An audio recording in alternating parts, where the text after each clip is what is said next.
Chers amis en Christ, bonjour. Nous ouvrons aujourd'hui notre Bible dans le livre de l'Apocalypse et nous allons faire la lecture au chapitre 4. Nous lirons les versets 4, 10 et 11. Autour du trône, écrit l'apôtre Jean, je vis 24 trônes et sur ces trônes 24 vieillards assis, revêtus de vêtements blancs, et sur leurs têtes des couronnes d'or. Les 24 vieillards se prosternent devant celui qui est assis sur le trône, et ils adorent celui qui vit au siècle des siècles. Et ils jettent leurs couronnes devant le trône en disant « Tu es digne, notre Seigneur et notre Dieu, de recevoir la gloire et l'honneur et la puissance, car tu as créé toutes choses, et c'est par ta volonté qu'elles existent et qu'elles ont été créées. » Après avoir parlé d'une porte ouverte dans le ciel et de l'aspect du trône de Dieu, nous allons nous arrêter aujourd'hui sur ce que l'Écriture nous dit des 24 anciens, puisqu'on peut traduire ainsi, des 24 anciens assis sur leur trône. La signification de cette scène céleste que nous venons de lire échappe à notre analyse et elle défie bien évidemment notre entendement. Qui sont ces 24 anciens? Quelle est leur identité? Alors, diverses interprétations ont été données. Certains ont pensé que les 24 anciens représentaient les anges ou les armées célestes, des êtres surnaturels. D'autres encore ont pensé que ces 24 anciens représentaient les Israélites de l'Ancienne Alliance. Certains ont dit que c'étaient les croyants de la Nouvelle Alliance ou encore les martyrs de la Grande Tribulation. Certains commentateurs ont même fait la distinction entre les 24 anciens du chapitre 4 de l'Apocalypse et les 24 anciens du chapitre 5, puisque, ont-ils fait remarquer, ils n'occupent pas la même fonction. La complexité de la question que nous soulevons maintenant exige une étude méthodique des données bibliques. Tout d'abord, dans la parole de Dieu, le terme grec presbytéros, traduit par vieillard dans certaines versions, ne désigne pas exclusivement un homme d'un certain âge, mais bien plutôt un ancien qui exerce dans l'Église des fonctions représentatives, c'est-à-dire qu'il représente l'Église dans son ensemble.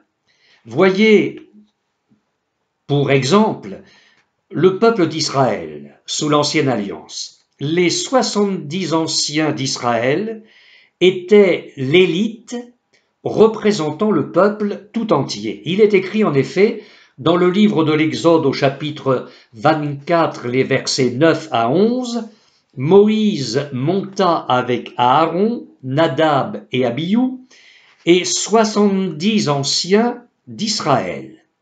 Ils virent le Dieu d'Israël, sous ses pieds c'était comme un ouvrage de saphir transparent, comme le ciel lui-même dans sa pureté. Il n'étendit point sa main sur l'élite des enfants d'Israël. Ils virent Dieu, ils mangèrent et burent. Autre remarque importante, les anciens mentionnés en Apocalypse 4 portent des couronnes d'or, mais ce ne sont pas des couronnes de souverains parce que le grec emploierait à ce moment-là le terme diadéma qui a donné en français le mot diadème. Or, ce mot diadéma désigne une couronne royale. À l'origine, c'était un bandeau qui entourait la tiare des rois de Perse mais ce n'est pas ce mot diadéma qui est employé dans le chapitre 4 de l'Apocalypse pour parler de la couronne d'or des anciens. Ici, en parlant justement de la couronne d'or de ces 24 anciens, la Bible emploie le mot Stéphanos, qui désigne une couronne de feuillage, une couronne de fleurs ou une couronne de métal. C'est la couronne des vainqueurs. À plusieurs reprises dans l'Écriture, le grec emploie ce mot Stéphanos dans certains versets. Par exemple, pour parler de la couronne incorruptible prix de la course chrétienne. Et c'est ainsi que l'apôtre Paul écrit « Ne savez-vous pas que ceux qui courent dans le stade courent tous, mais qu'un seul remporte le prix. Courez de manière à le remporter. Tous ceux qui combattent, et il fait allusion à certains jeux publics dans le stade, tous ceux qui combattent s'imposent toute espèce d'abstinence et ils le font pour obtenir une couronne corruptible. Mais nous, ajoute l'apôtre Paul, faisons-le pour une couronne incorruptible. Moi donc, écrit-il, je cours, non pas comme à l'aventure, je frappe non pas comme battant l'air, mais je traite durement mon corps et je le tiens assujetti de peur d'être moi-même rejeté après avoir prêché aux autres. Première épître aux Corinthiens, chapitre 9, les versets 24 à 27. Le Nouveau Testament emploie aussi le mot Stéphanos pour parler de la couronne de gloire qui sera le prix de la fidélité dans le service. C'est ainsi que, s'adressant aux anciens, responsables de l'Église, l'apôtre Pierre écrit « Lorsque le souverain pasteur paraîtra, vous obtiendrez la couronne incorruptible de la gloire. » Première épître de Pierre, chapitre 5, verset 4.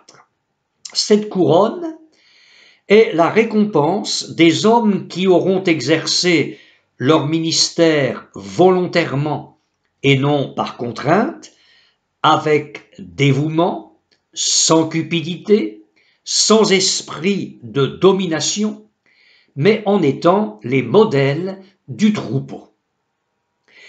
La parole de Dieu fait également allusion à la couronne de vie, prix de la victoire sur l'épreuve. Heureux l'homme qui supporte patiemment la tentation, écrit Jacques, car après avoir été éprouvé, il recevra la couronne de vie que le Seigneur a promise à ceux qui l'aiment. Chapitre 1er de l'épître de Jacques, verset 12. Souvenons-nous d'ailleurs de la promesse de Christ à l'église de Smyrne. Sois fidèle jusqu'à la mort, et je te donnerai la couronne de vie. Apocalypse, chapitre 2, verset 10. La Bible parle enfin de la couronne de justice qui est le prix du combat de la foi. Paul écrit à la fin de sa vie « J'ai combattu le bon combat, j'ai achevé la course, j'ai gardé la foi. Désormais, la couronne de justice m'est réservée.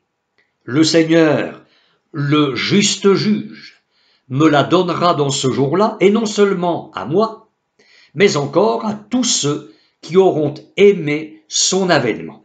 Seconde épître à Timothée au chapitre 4, les versets 7 et 8.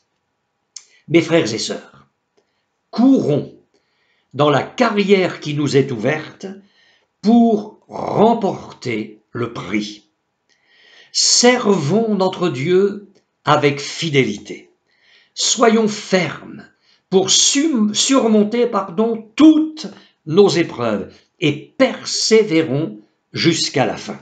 Ayons les yeux fixés sur la récompense finale, sur notre couronne. Jésus dit à l'église de Philadelphie, « Retiens ce que tu as, afin que personne ne prenne ta couronne. » Apocalypse, chapitre 3, verset 11. Mais revenons à la couronne d'or des 24 anciens. Elles sont incontestablement des récompenses. Elles sont le symbole de leur victoire. Sur la terre, nous le savons, et nous ne le savons que trop bien, l'Église ne porte pas de couronne, loin s'en faut. Les croyants qui sont fidèles à leur Seigneur rencontrent toutes sortes d'oppositions, de souffrances, de tribulations.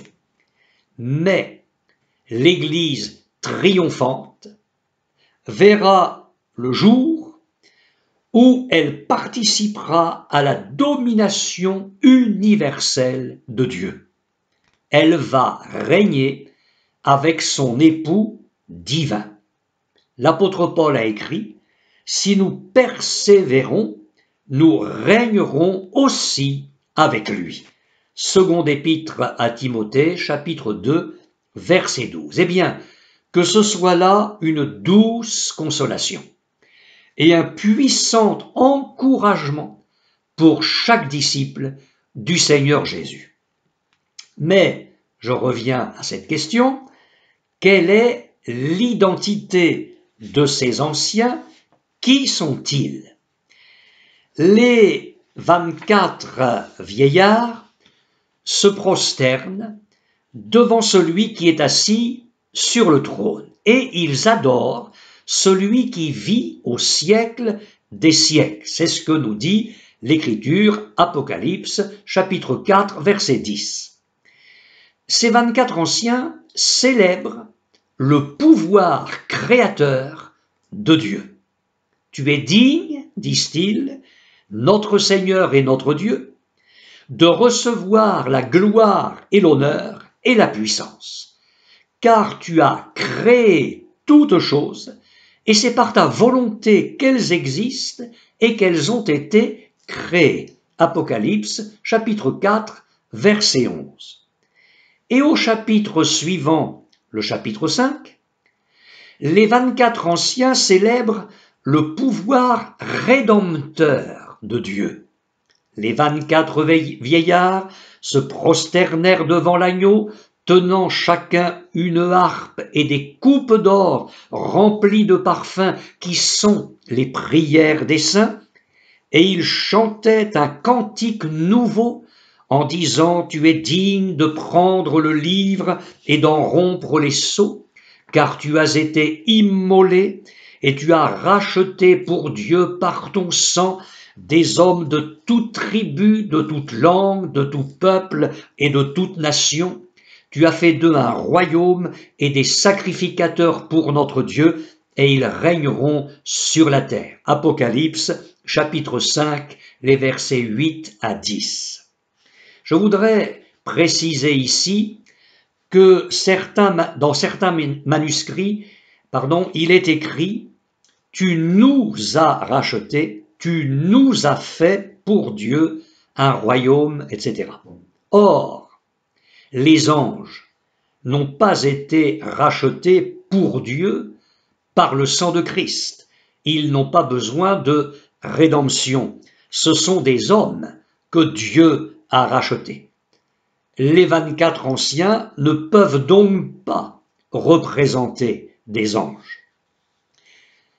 Mais nous ne pouvons pas non plus les considérer comme les 144 000 Israélites marqués du sceau de Dieu ou comme la foule des martyrs de la grande tribulation dont parle l'Apocalypse au chapitre 7. Et pourquoi?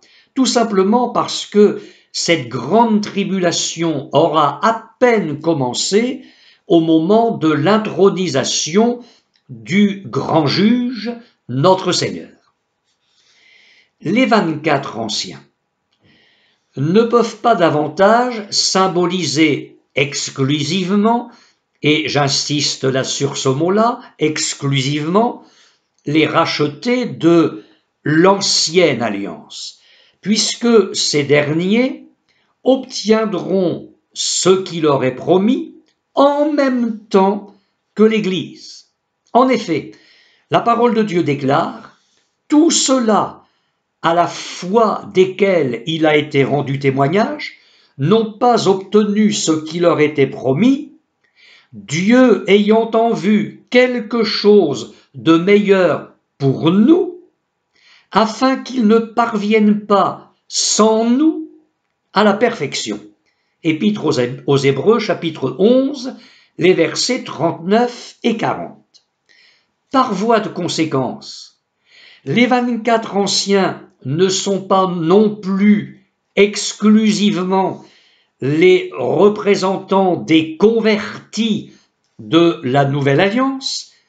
L'Épître aux Hébreux fait allusion à l'assemblée des premiers-nés en ces termes, je cite, « L'assemblée des premiers-nés inscrits dans les cieux, du juge qui est le Dieu de tous, des esprits des justes parvenus à la perfection. » Chapitre 12, verset 23. Donc, cette assemblée des premiers-nés englobe les rachetés de l'ancienne et de la nouvelle alliance. Tout porte donc à croire que les 24 anciens rassemblés autour du trône pour adorer Dieu, pour chanter les louanges de l'agneau, sont représentatifs de l'ensemble des rachetés, de l'ancienne et de la nouvelle alliance qui auront été récompensés et couronnés. J'en viens maintenant à une autre question. Pourquoi 24 anciens? Pourquoi ce nombre? La parole de Dieu, notamment l'Ancien Testament, peut ici encore nous éclairer.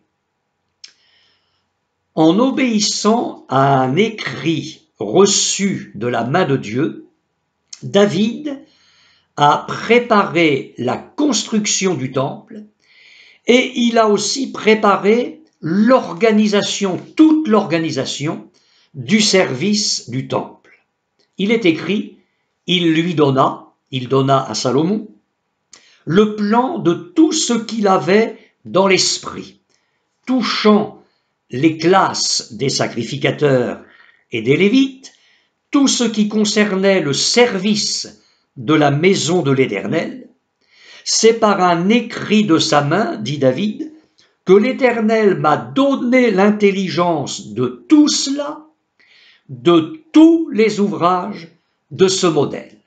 Premier livre des Chroniques, chapitre 28, les versets 12, verset 13 et verset 19.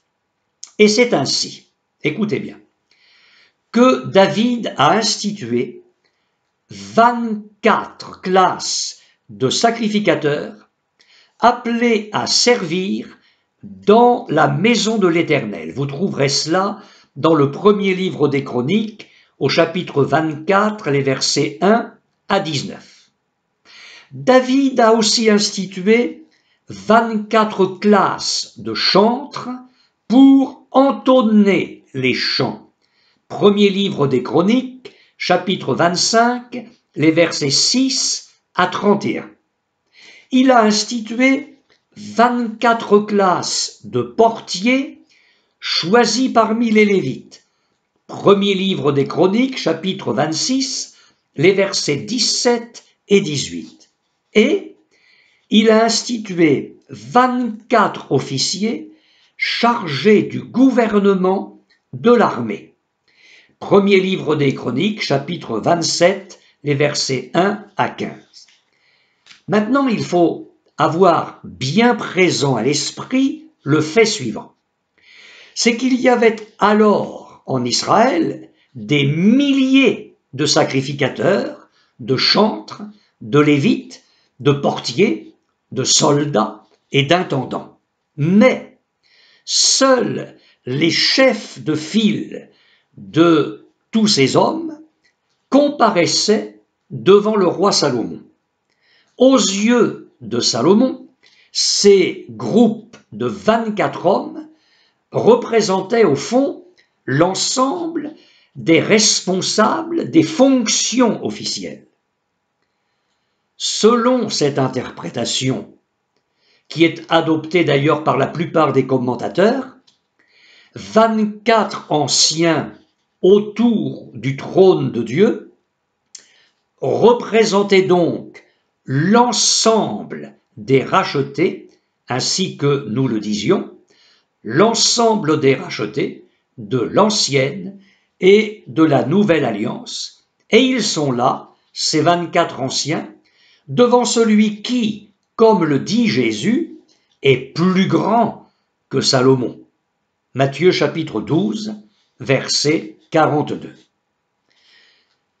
Remarquez encore au passage que le nombre 24 résulte de l'addition des 12 patriarches qui sont les chefs des tribus d'Israël et des 12 apôtres de Jésus-Christ.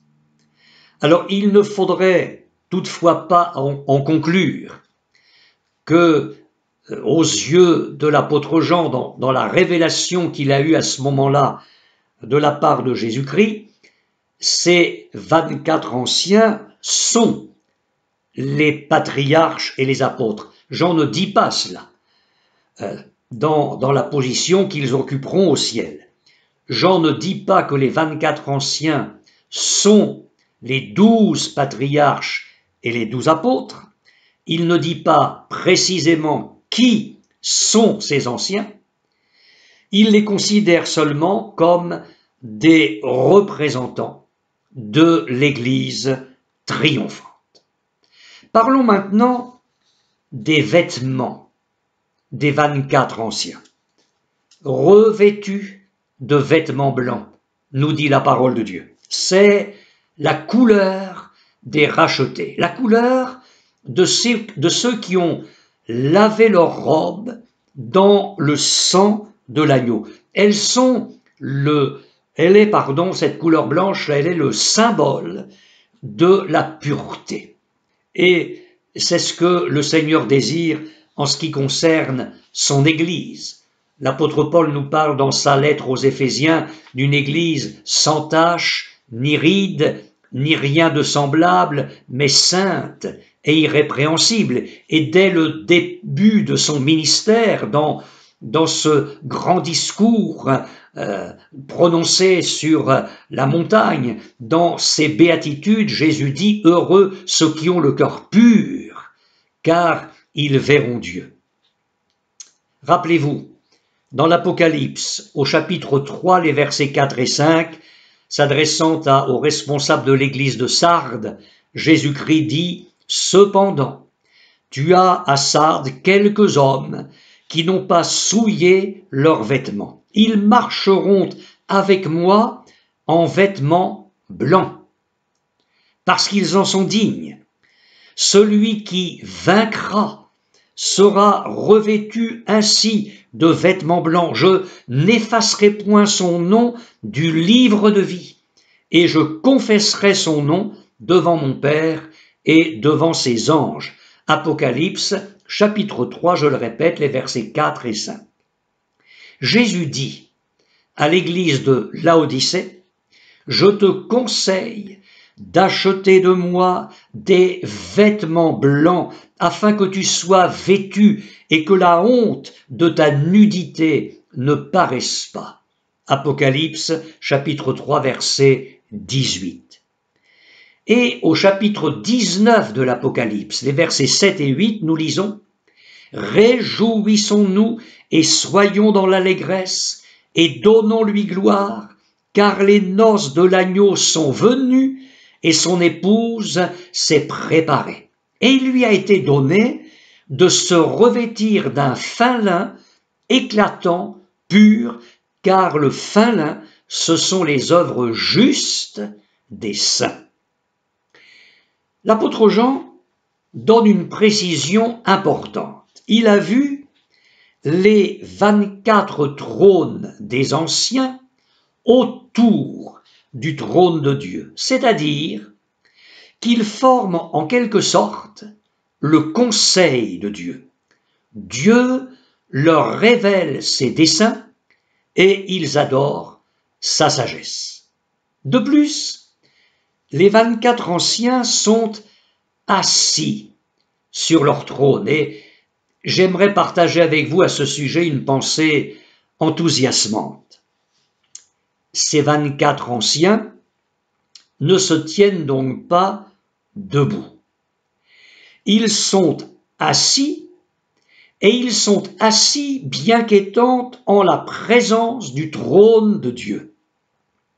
Ce fait souligne leur intime communion avec Dieu, la royauté que cette communion leur confère et le haut degré d'honneur qu'ils ont reçu. En effet, nous ne voyons nulle part dans la Bible, même les anges les plus puissants, être assis devant Dieu. Il y a donc là une indication très précise de la position suprêmement élevée que l'Église va occuper dans le palais éternel. Quelle scène céleste à laquelle l'apôtre Jean a pu assister dans ce moment-là. Les 24 anciens descendent de leur trône, ils se prosternent, ils jettent leur couronne aux pieds du trône de Dieu parce que rien ne leur appartient en propre. Ils se prosternent là, ils jettent leur couronne aux pieds du roi des rois, parce qu'ils n'ont reçu ces insignes d'honneur et de royauté, ces insignes de la gloire céleste, que par grâce. Et ils ne veulent pas garder la gloire qui revient à Dieu seul. Et c'est alors que quelques versets de l'Écriture nous reviennent en mémoire. C'est par la grâce que vous êtes sauvés, par le moyen de la foi, et cela ne vient pas de vous, c'est le don de Dieu. Ce n'est pas par les œuvres, afin que personne ne se glorifie. Épître aux Éphésiens, chapitre 2, les versets 8 et 9. 2 Corinthiens, chapitre 6, verset 1er. Puisque nous travaillons avec Dieu, écrit Paul, nous vous exhortons à ne pas recevoir la grâce de Dieu en vain. Et puis, Épître aux Hébreux, chapitre 12, verset 5, nous avons cette exhortation précise et forte, veillez à ce que nul ne se prive de la grâce de Dieu. Et il y aurait de multiples autres versets sur la grâce qui pourraient être cités ici. Mais ces quelques versets que nous avons médités aujourd'hui dans le chapitre 4 de l'Apocalypse, ces versets que nous venons de méditer n'ont pas été écrits seulement pour notre émerveillement, loin s'en faut. Ils sont une douce consolation. Ils sont un puissant encouragement et une espérance glorieuse pour le croyant meurtri, le croyant éprouvé, le chrétien parfois épuisé. Bien-aimés frères et sœurs, la vision du ciel nous montre la destinée de notre vie ici-bas. Nous devons maintenant travailler à la conquête des hommes en leur annonçant la bonne nouvelle du royaume de Dieu. Nous devons rechercher la sanctification sans laquelle personne ne verra le Seigneur. Nous devons être des militants pour la cause de Christ. Nous devons être tendus vers la perfection et vers la victoire. Que Dieu vienne en aide à chacun de nous dans ce domaine et pour sa gloire. Amen.